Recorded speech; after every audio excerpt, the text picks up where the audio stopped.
இறைநம்பிக்கை கொண்டு ஒரு முஃமினை பற்றி நீங்க பேசுறத சாதாரணமா எண்ணிக்கிட்டீங்களா? இல்ல. இந்த அல்லாஹ் அஸீம், அல்லாஹ்விடத்தில் அது மகத்தான காரியம். யஇதுகுமுல்லாஹ் அன் தஊது லிமிஸ்லிஹி அபதன் இன் குன்தும் முஃமினீன். அல்லாஹ் உங்களுக்கு எச்சரிக்கை செய்கிறான், நீங்கள் உண்மையாகவே முஃமின்களாக இருந்தால் இது போன்ற விஷயத்தில் ஒருபோதும் நெருங்காதீர்கள்.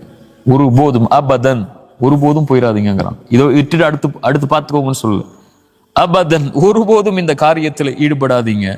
எப்படி நீங்கள் உங்களுக்கு நலவை விரும்புவீர்களோ அது போல முஃமின்களுக்கும் நலவை விரும்புங்க. நீங்க ஒரு பாவம் செய்றீங்க, வேற ஏதோ ஒரு பாவம் செய்றீங்க, அந்த பாவம் யாருடைய பார்வையிலும் படாத போது அதை உங்களுடைய மானம் காக்கப்பட வேண்டும் நீங்க விரும்புனீங்கன்னா இன்னொருவருடைய மானத்தையும் அப்படி விரும்புங்க. நீங்க செஞ்ச பாவத்தை விட அது கொடிய பாவமா, சின்ன பாவமா, பெரிய பாவமா நீங்க முடிவு செய்ய முடியாது. இந்த பாவம் அல்லாஹ்வுக்கு செய்யப்படுறது. அல்லாஹ் ரப்புல் ஆலமீன் இதைத்தான் நமக்கு குர்ஆன்ல அறிவுரையா நமக்கு கொண்டு வரான்.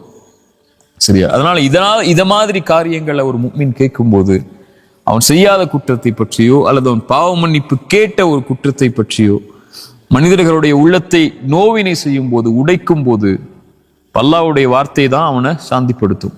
அல்லாஹ் ரப்புல் ஆலமீன் நபிக்கு சொன்னதுதான், وَلَقَدْ نَعْلَمُ أَنَّكَ يَضِيقُ صَدْرُكَ بِمَا يَقُولُونَ فَسَبِّحْ بِحَمْدِ رَبِّكَ وَكُن مِّنَ السَّاجِدِينَ.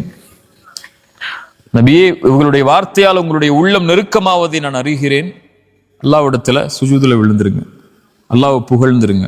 வஅ்புத் ரப்பக ஹத்தா யஅதியகல் யகீன். அல்லாஹ்வை தொடர்ச்சியா வணங்கிட்டே இருங்க மரணம் வரைக்கும்.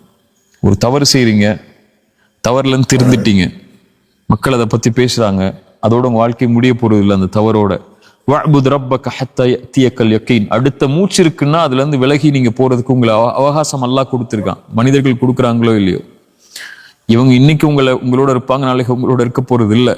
இந்த மனிதர்கள் நீங்க மௌத்தாகிற வரைக்கும் தான் உங்களுக்கு நீ மௌத்தாயிட்டீங்கன்னா ஒரு 3 நாள்ல மறந்துட்டு அவன் வேலையை பார்க்க ஆரம்பிச்சிருவான். சரியா? உங்க மனைவி எல்லாம், உங்களுடைய குழந்தை எல்லாம், உங்களுடைய பெற்றோர் எல்லாம் யாராக இருந்தாலும் ஒரு 10 நாள் உங்களை ஞாபகப்படுத்துவாங்களா? அல்லது என்னைக்காவது உங்க பிறந்த நாள் வரும்போதோ, உங்க ட்ரெஸ்ஸை பார்க்கும்போதோ, அல்லது உங்களுடைய இதை பார்க்கும்போது ஞாபகம் வரும்.